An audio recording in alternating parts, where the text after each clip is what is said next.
Just a question came up. Since we've moved to the patient-aligned care team within primary care over the last several years, and that more kind of medical home concept for patients, have you seen any changes, positive or negative, as it relates to being transgender? Since this change occurred, since we're trying, we're working in a more team approach in primary care. Absolutely. I mean, the directive for transgender patients, like I said, it came out in February 2013, and I went into the VA system being transgender in 2007. My experience during that time, people were nice to me, but it was never addressed. It was almost as if people were trying to avoid the idea that I was transgender. I was addressed as female, I was treated as female, but I was given no medical treatment or even offered it. It was suggested I go see OBGYN. But nobody really knew. So after this directive, the second time that I went back into the system, and I made my decision to transition the second time in 2013, late November. The change has been incredible.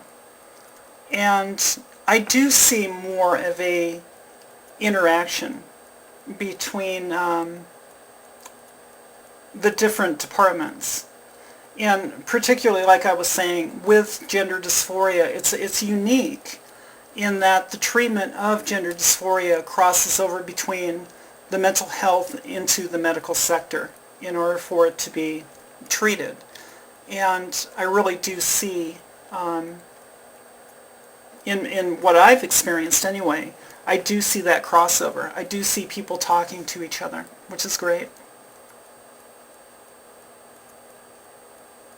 I'm glad that was your answer. I was hoping you were going to say that. Yeah. No, anyone else? We're moving in the right direction. Or comments absolutely. For Erica.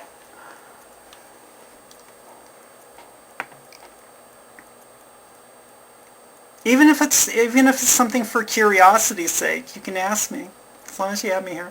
So,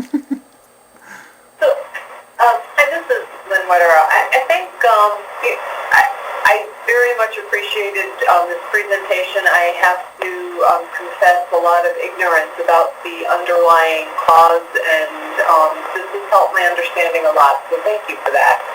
I wondered, having served in the military, are there issues, we talk a lot about military sexual trauma. Does that come into play at times? Yeah, for myself, no, I've never had any sexual trauma. My experience in the military, I served from 86 to 91. I was in the infantry.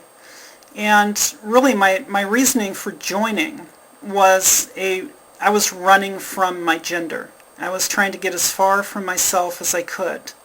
And so everything I did really went against my nature. I served as a scout, I trained as a sniper, I got accepted to Special Forces training. All these things were to go as far to the extreme of trying to show myself as male as I possibly could. The difficulties that I had, I could do the job, but the difficulties I had were trying to interact with people afterwards during downtime or after the mission was over. I couldn't relate to guys. And the reason being was because I don't think like a guy. And it was difficult because I was seen as a guy, and this is the problem I've had my whole life. I've always been seen as male and therefore expected to think and act male. But it goes against my nature. Now, being seen as female, I can interact with males just fine because the expectation has changed.